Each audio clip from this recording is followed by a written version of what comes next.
You're coming up with Paul Brewer a little later in the program, but right now I want to bring in the Energy Minister, Josh Frydenberg. Thanks for your time this afternoon. Nice to be with you, David. So, Liddell, is there any way now the government can keep it open, keep it running beyond 2022? Oh, look, we're very disappointed that AGL has rejected this offer from Alinta. Alinta are the fifth largest integrated energy company in Australia. They put a serious offer on the table and they wanted to continue operating the plant beyond 2022 when AGL wanted to close it. We always, though, said, David, this would be a commercial negotiation between the parties and that the board of AGL had a fiduciary duty to deal with Alinta. That decision being taken, obviously we are disappointed, but what we can guarantee the people of New South Wales and the people of the national electricity market is we will leave no dispatchability shortfall in the market. Well, how can you give that guarantee? Because we've talked to AEMO and obviously we've got the National Energy Guarantee, which will ensure reliability of the system, and we can also take other steps, David, to ensure that there is an appropriate amount of reliable. Well, that's what I want to get to, because power. AEMO, the regulator you cite there, says if shutting down Liddell may indeed lead to blackouts in New South Wales. So what steps will you take to ensure that doesn't happen? Well, the Australian Energy Market Operator said if we don't get the required investment, there will be an 850 megawatt shortfall in dispatchable power. The National Energy Guarantee is designed to ensure that the reliability of the system is maintained, but also there are other options for AEMO, and obviously let's wait and see. Well, let's wait and see what transpires in August with the states, but of course they could go out into the market and procure additional supply, a bit like what they did, particularly in Victoria and across other parts of the state in the lead up to the last summer, where following the closure of Hazelwood, we had a bit of a gap in the system. Where could they acquire additional dispatchable power? Well, they can incentivise other players to come online.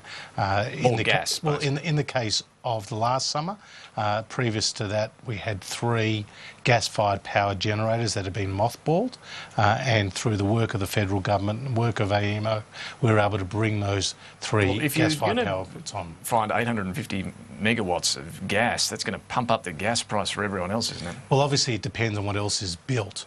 That final number would depend on what else is built into the system, but there's no doubt that consumers would have been better off if AGL had sold Liddell to another party. And let's not forget that AGL ascribed zero value and, in their own words, had a free option on the Liddell power plant when they bought it.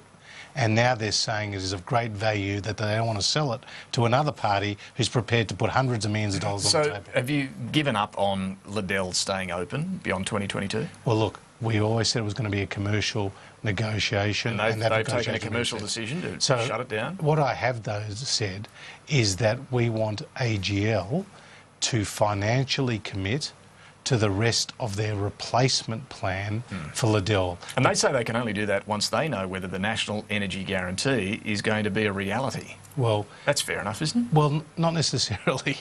They could actually commit to all 3 stages because they know there's going to be a need for the supply. But surely anyone in the market right now, if there's not going to be a National Energy Guarantee, it's an entirely different market to if there is going to be a National Energy Guarantee. And obviously we're very hopeful so you can we can land the National Energy Guarantee. I know you are, and I know you're working very hard with the states to achieve that, and there's positive... Good momentum. But any company making a big decision like this needs to know, I mean, your hope, I guess, is one thing. The reality that it's going to happen, though, is what they need to see. Yeah. But you can understand that. Well, I know that companies need to make decisions in the best interest of their shareholders.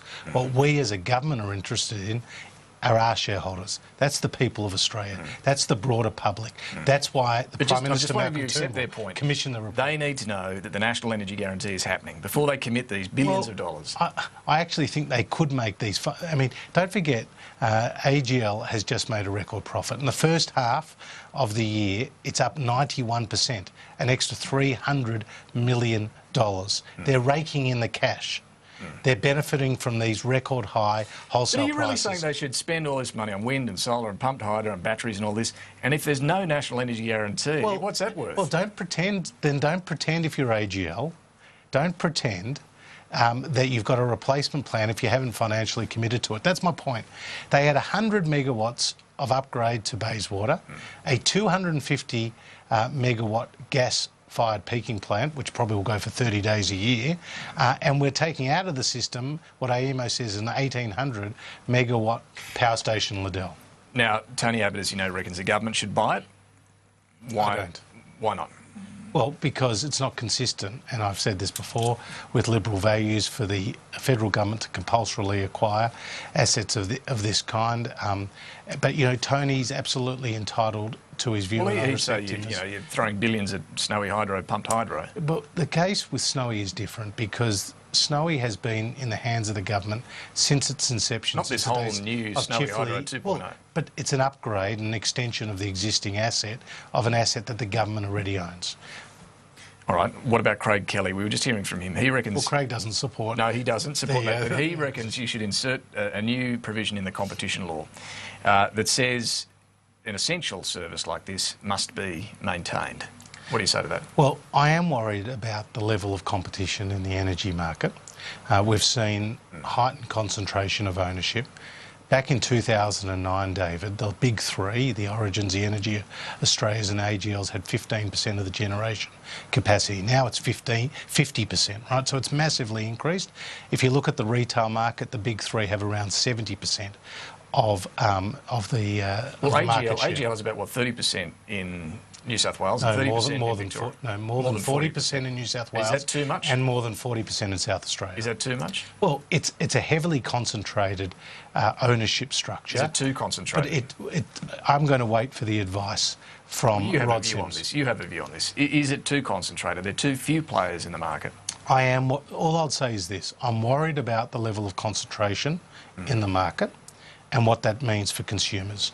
I'm also very focused on ensuring there's more transparency in the market, because what a number of these companies are what are called gentailers. They're generators and they're retailers. And if they're trading with themselves, other customers don't always know what the price of that transaction is. Is that a problem then, this gentailer model, where they can be a generator and a retailer? And this is where the National Energy Security Board has actually put in place a system for the National Energy Guarantee that will ensure those internal transactions are now transparent to the other players in the market. So if you're buying off AGL, if AGL is generating and you're buying it off as another retailer, then you can actually see what AGL is selling to itself, so that you have a level of transparency. And you can't at the moment. You can't get that level of transparency. Okay. So it's a good change. That transparency will help, I suppose, but are you suggesting you should no longer be able to own both a generator and a retailer? No, I'm not saying that. I'm saying that Rod Sims, who is our competition watchdog and reports to the Treasurer, is undertaking a review into the competition in the electricity sector, but also the retail, the networks and the generation, and will be providing a report. I'm just trying to tease out your views, and I know that you're waiting for that report, but it sounds like the horizontal integration is okay. Sorry, the vertical integration is okay. You can be generator and retailer, but the horizontal, you know, owning all this generation capacity under one company is a problem. Well, what I'm interested in is the lowest possible energy prices, and what I want to ensure for the consumer is more transparency and competition. So I don't want to jump the gun on that, because I think it's only fair to wait for the ACCC's report. But he's also very conscious of the level of concentration in the sector. He's referred to it in his speeches. The head of the Energy Security Board has referred to it in their speeches. The chief scientist, when he did his report, has talked about it as well. But there are some positive signs in the energy system, even though we're cleaning up a huge mess that was concocted over more than a decade in this country. There are some positive signs. David, from the beginning of this year, so from the 1st of January to the 18th of May, the wholesale price of electricity is down 28% compared to the same period last year. When are we going to see that flow through? This is a good point. Obviously, the wholesale component is one component of an energy bill, around 30 to 40% of one's energy bills. Energy companies also hedge their book, meaning that they don't just buy it on the spot market, they also buy it earlier, a year or a year and a half out. But we are saying to the energy retailers, people are paying too much for their power, and they need some relief. When should we want to see you pass this through? So that should flow through from July? Well, the next round of retail price determinations for Queensland, South Australia and New South Wales are in July. Victoria does it in January. So by mid-July we should see some... Well, by early July you'll have the outcome of what the energy companies' position is, and we've made it very clear to them that we're expecting them to pass through to the consumer the benefit of those lower wholesale prices. And it may not be a 30% reduction, but you would expect... What we're saying is a 30% reduction year on year of what is a third of people's power bills, but obviously they've hedged their books, so it's a bit more complicated. Which means what though? I haven't got my calculator. But, let's wait and see. What sort of reduction? 10%? No, let's just wait and see. I don't want to get on the sticky paper on that, because this will ultimately be a decision for the companies to do depending on their individual hedging book. Right. And if they don't, if prices don't come down for customers, then what? Well, obviously we can do everything we can to reduce power prices for customers, and by the way, we're already seeing that with the gas market. But what happens to the We're companies? already seeing that with the retail offers that we're getting. Just what's going to happen to the companies is you're waving the stick saying they better come down those prices. If they don't? Well, we are focused on what they do in July, bearing in mind by the end of June we'll have an ACCC report which will look very closely, shine a very bright light, where the light has never gone before, on what these energy companies are doing in the sector. So you are suggesting there, if prices don't come down, competition laws will be tightened, they may have to divest those assets. Well, we have a report from the ACCC.